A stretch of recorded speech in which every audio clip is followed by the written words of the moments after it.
Hi, everyone. Our topic this week is secondary centers in the kitchen and how to accommodate them in your workflow. All right.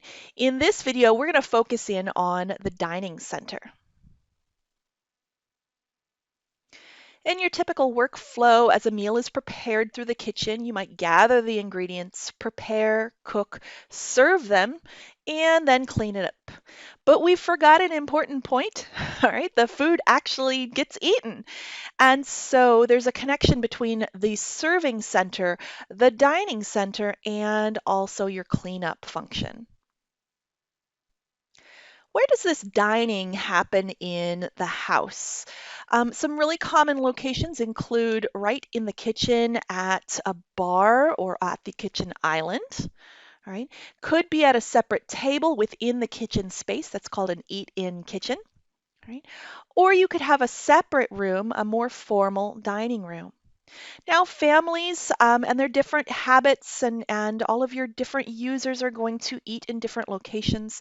They could be standing up over the sink. They could be sitting in the living room watching TV, and they could take theirs to the bedroom. All right. They could take it outdoors to a deck. But for your kitchen design, all right, these are the ones that you really need to consider.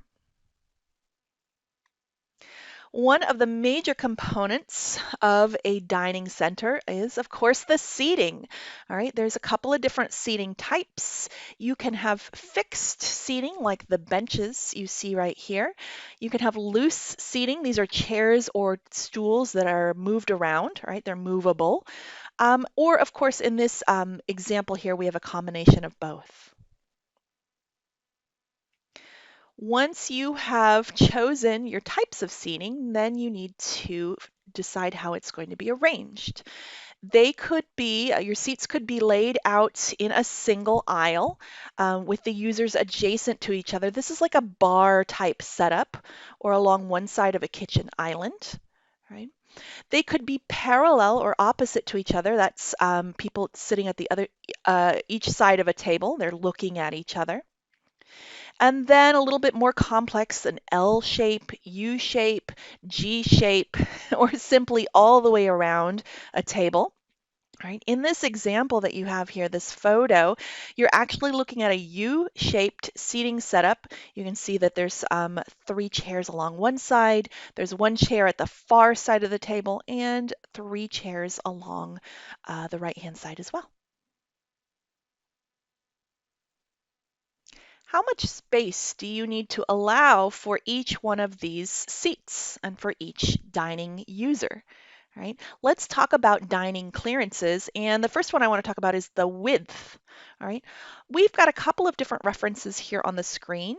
On the left from your planning guidelines textbook, you can see they recommend about 24 inches, all right, of dining width for your typical user, and maybe up to 36 inches for universal design. On the right is another resource, and agreeing that that 24 inches is pretty much the minimum. But if you'd like a little bit more elbow room, your optimum dining width might be 30 inches. So whether you choose 24 inches as a minimum, 30 inches as an optimum, or 36 for universal design, that's going to set your spacing of your different diners or your different dining stations.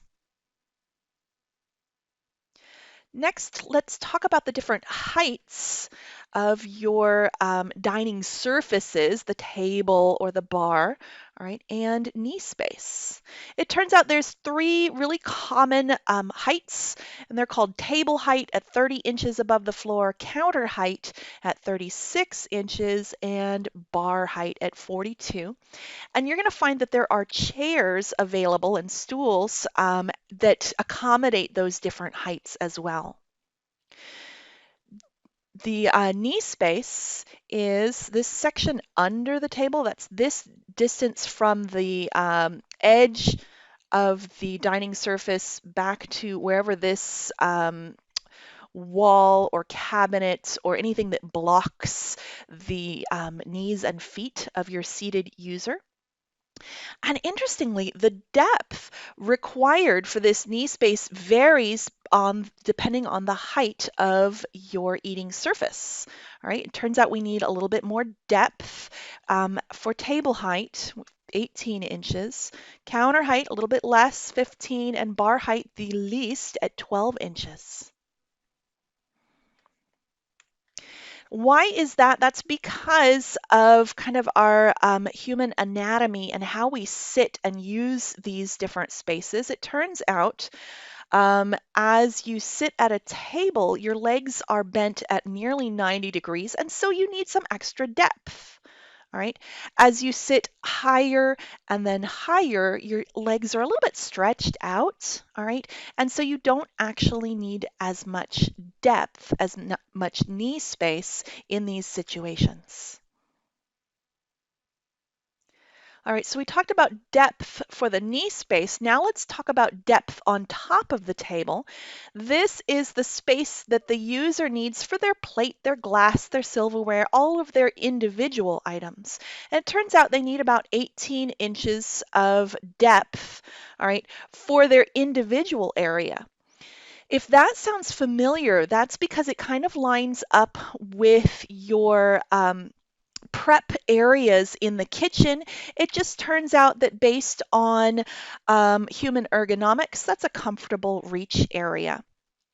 So a minimum table size for users that are facing each other, all right, in this configuration might be 30 inches, but we actually prefer, or an optimal table depth is quite a bit bigger, 40 or even 42 inches, all right, and that's because we use this center space, all right, that is not kind of assigned to any particular person as shared space for all of the serving items. All right, we're going to pause here in our discussion of dining centers. We've talked about how to accommodate dining in the home. Where is it located? How does it work into that kitchen workflow? All right, and we've also covered different seating clearances for your individual diners. Thanks.